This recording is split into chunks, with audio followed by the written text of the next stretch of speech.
This is Lando! Joke lang guys. So, ngayon pag-uusapan natin kung ano nga ba ang pros and cons ng metal cladding house na katulad nito.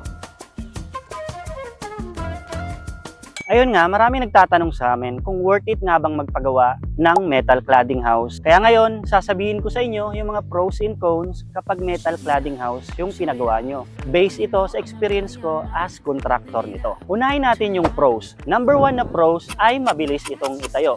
Halimbawa, yung isang concrete house na dapat matayo ng 4 to 6 months, yung katumbas nito sa metal cladding ay kayang itayo ng 2 to 3 months lamang. So, mabilis siyang itayo at mabilis mong malipatan. Number 2 ay yung costing.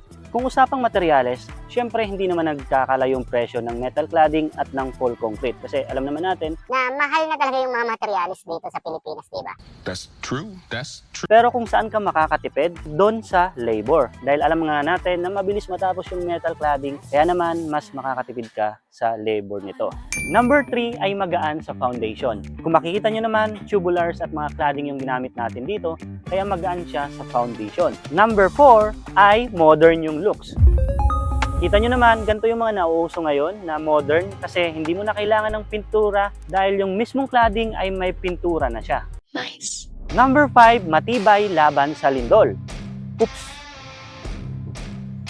Bakit? Kasi yung steel frame at cladding, flexible yan laban sa lindol. Parang nagsisisway lang yan kapag nagkakaroon ng lindol. Combo na half concrete at half metal cladding, yan talaga yung panglaban sa mga lugar na prone sa earthquake. Number 6 ay matibay din to laban sa mga bagyo. Marami nagsabi na ang metal cladding ay mabilis daw masira ng bagyo. Pero sa totoo lang, kapag maayos naman yung pagkakagawa ng bahay nyo, hindi ito mabubuwal ng bagyo. Bakit? Kasi di ba, kapag nagbabagyo, ang madalas naman talagang nabubungkal ay yung bubong, di ba? Kaya naman, kung matibay naman yung pagkakalagay ng bubong, yung framing niya ay matibay, at marunong talaga yung naglagay ng roofing, ay hindi yan mabubuwal. So, ayun yung mga pros. Dito naman tayo sa cons. So, number 1 na cons ay mainit yung metal cladding house. Well, alam naman natin Na mainit talaga sa Pilipinas. diba? Kahit full concrete yung bahay mo, mainit talaga yan. Pero, sa metal cladding, medyo umiinit siya lalo na kung walang insulation yung bahay na pinagawa mo. At wala kang nilagay na double walling na katulad nito. Dito sa bahay na to, naglagay kami ng fiber cement board na double walling. Palaman nito ay naglagay kami ng insulation. Na dito sa roofing ay naglagay din kami ng insulation. So, yun yung solusyon sa mainit daw yung metal cladding house. Number 2 ay maingay kapag umuulan.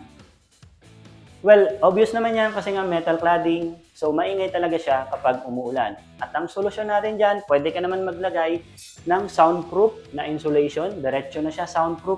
Pero kapag nakapag-double walling ka naman na talaga, katulad nito, ay bawas na siya sa ingay.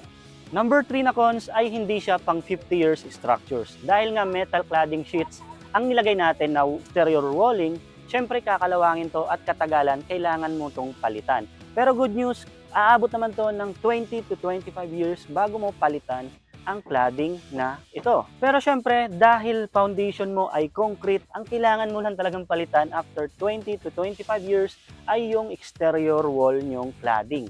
So kumbaga, parang nagpapalit ka lang ng roofing after 25 years. Dahil itong foundation nyo na concrete, tatagal din talaga to ng almost 50 years. So ang kailangan nyo lang palitan ay ito. Amazing. So ngayon ang tanong, worth it nga ba talaga magpagawa ng metal cladding house?